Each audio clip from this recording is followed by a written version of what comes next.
আসসালামু আলাইকুম। প্রযুক্তির উন্নতির ফলে আমাদের জীবনে গতি বেড়েছে।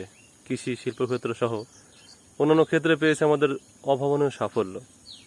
আমাদের মাথাপিছু আয় বেড়েছে, আমাদের আর্থসামাজিক উন্নতি হয়েছে, আমরা শিক্ষিত হয়েছি, আমাদের ঘরে এখন সবার ঘরেই কম বেশি খাবার থাকে। কিন্তু এত কিছু সফলতা, এত কিছু সাফল্য পেরিয়েও কোটি টাকার প্রশ্ন, আমরা কেমন আছি? বাংলাদেশের মানুষ আমরা স্বাস্থ্যগত দিক দিয়ে কেমন আছি? তো চলুন কয়েকটি রিপোর্টের মাধ্যমে সেগুলো আমরা দেখে নিই। দিন দিন আমাদের কোমরবিডিটি বাড়ছে। কোমরবিডিটি মানে হচ্ছে যে রোগগুলো, যে অবস্থা আমাদেরকে মৃত্যুর দিকে নিয়ে যাবে, সেগুলোকে বলে কোমরবিডিটি।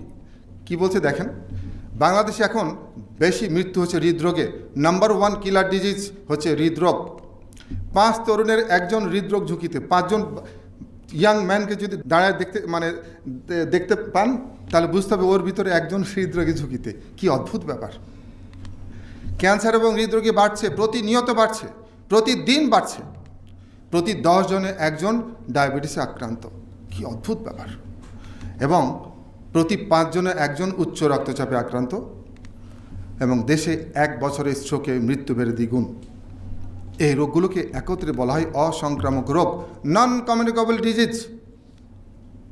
এবং আশ্চর্যজনকভাবে এত দ্রুত গতিতে এটা বাড়ছে, যা রীতিমতো চিন্তার বিষয়। আমরা যখন মেডিকেল স্টুডেন্ট ছিলাম 1986 সালে এই রোগগুলোতে, হৃদরোগ, উচ্চ রক্তচাপ, diabetes, stroke, fatty liver disease, cancer, এই রোগগুলোতে মৃত্যুর হার ছিল মাত্র 8%। জাম্প দিয়ে 2014-তে হলো 59 এবং 2017-তে 67%। What about 2021? বাংলাদেশ স্টেপ সার্ভের সর্বশেষ মৃত্যু সংক্রান্ত তথ্য বলছে যে বাংলাদেশে 73% মৃত্যু ঘটছে এই রোগগুলোতে, মাত্র কয়েকটা রোগে। এবং এর মধ্যে 36% হচ্ছে হৃদরোগে। এই রোগগুলোর আরেকটা পোশাকি নাম আছে, সেই নাম হচ্ছে লাইফস্টাইল ডিজিজ। কেন? কি রোগগুলো আমরা একটু আগে বলছিলাম, obesity, high cholesterol, hypertension, heart disease, diabetes, cancer, এই রোগগুলোকে একত্রে বলা হয় লাইফস্টাইল ডিজিজ।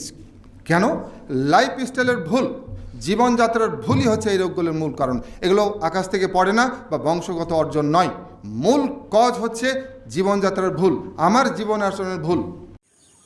তো বন্ধুরা, যে রিপোর্টটি দেখলেন সেটা আমাদের জন্য অনেক হতাশার, অনেক উদ্বেগের। আমরা চাইলেই কিন্তু স্বাস্থ্যের এই রিপোর্টের গ্রাফটিকে নিচে নামাতে পারি। সেজন্য প্রয়োজন শুধু আমাদের দৃষ্টিভঙ্গি আর একটু সুস্থ মানসিকতা। আসলে আমরা একটা সময় সম্পদের পিছনে ছুটতে গিয়ে, টাকার পিছনে ছুটতে গিয়ে স্বাস্থ্য হারিয়ে ফেলি। আবার এক বয়সে গিয়ে সেই স্বাস্থ্য পুনরুদ্ধার করতে গিয়ে আবার আমাদের জমানো সম্পদ, টাকা পয়সা নষ্ট করে ফেলি। তো এই অসুস্থ দোলাচলে চলে আমাদের জীবন। তো এগুলো থেকে আসলে বেরিয়ে আসতে হবে। এগুলো থেকে বেরিয়ে না আসে কোনো উপায়ই নেই। আপনি জীবনে এত কিছু অর্জন করলেন, এত সম্পদ অর্জন করলেন, সেই সম্পদ যদি আপনি একটু উপভোগ না করতে পারেন, সেই সম্পদের, সেই টাকা পয়সার কোনো মূল্য নেই। তো সবাই সচেতন হন, সুস্থ থাকুন, নিরাপদে থাকুন, দৃষ্টিভঙ্গি বদলান, জীবন বদলে যাবে।